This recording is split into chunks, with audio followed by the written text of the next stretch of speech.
China's Neo-Confucianism holds that the heavenly way, or tiandao, is ubiquitous, with mankind hinging upon heaven and earth. How has this spiritual form of humanism percolated through China's digital transformation and shaped its new development concept? Philosopher Ricardo Pozzo from Tor Vergata University of Rome delves into how this timeless nugget of wisdom is guiding China toward a more harmonious and sustainable future.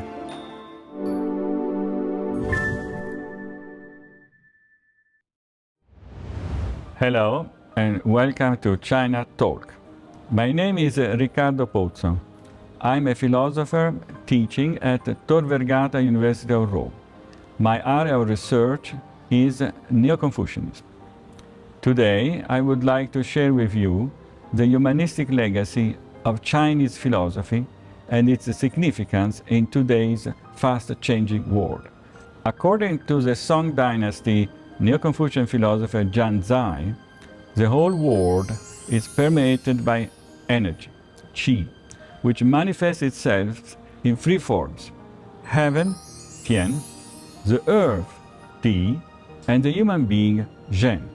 An ideal way of living for a Confucian follower is to achieve the unity between man and nature, achieving a state of harmony, he, or in Chinese, tianzhen he yi, the unity of the human being and the heavens.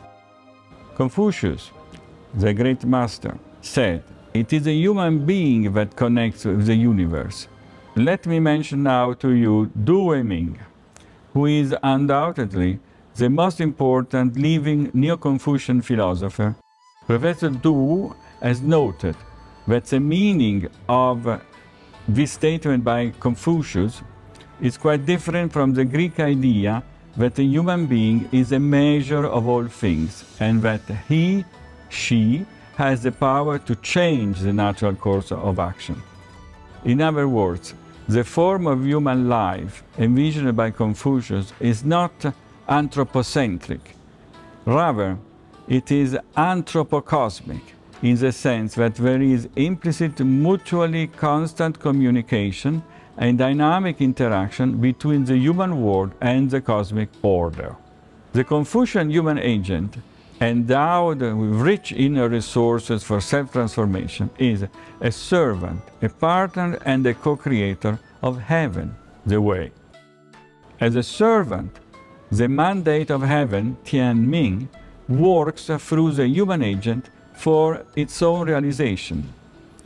As a partner, the human agent, by self-cultivation, transmits the culture wanted for by heaven.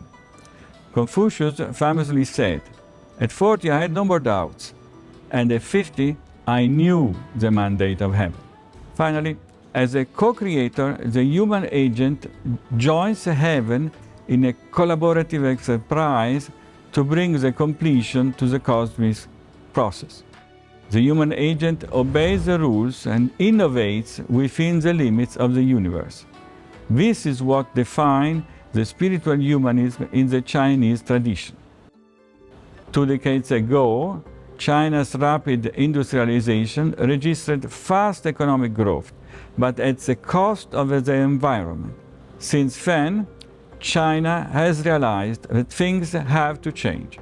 The old wisdom of unity between the human being and nature prevails, and sustainable development has become the mantra in China's new growth strategy. Today, China is setting up a national park system aiming to conserve 10% of the country's landmass by 2035. With a human being following the ways of nature, harmony is to be achieved. In an anthropocosmic Tiandi, harmony is achieved when the human being takes care of the earth. This is the green transition, Lütze Fajan, in spiritual humanism. As a philosopher, I focus on people's thoughts and ideas, on the intangible sphere of things. One of my key areas of studies is the rapid progress of artificial intelligence, which is causing much preoccupation. A lot of debates are going on. Should artificial intelligence be regulated? To what extent should man empower artificial intelligence? Is it too late to rein in its research? Will machine intelligence eventually achieve the same level as human intelligence and eventually surpass us? How about deepfakes? However, my Chinese colleagues in general seem not as disturbed as we Europeans are. The Chinese traditional schools of thought may offer answers. When dealing with the changing and the unknown, ancient wisdom has a different way of looking at things. Wu Chang Tiandi. Nothing remains the same on heaven and earth. An example is China's policy towards artificial intelligence. Chinese ought to implement it in a healthy and sustainable way. This is the digital transition.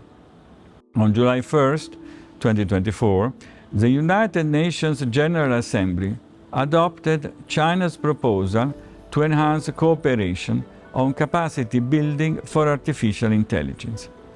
Tackling the challenges caused by artificial intelligence ought to be a common endeavor of humanity. Remember, the human being has only one earth, and he has only one heaven. Hence, the human being has only one intelligence. Zhengzi, a Confucian philosopher, said, "I reflect on myself 3 times a day so as to connect where I erred and uphold the deeds that I conducted correctly."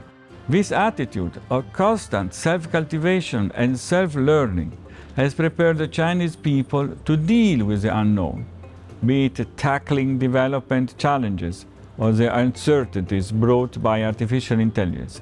Chinese people will brace the challenge and learn as they tackle it.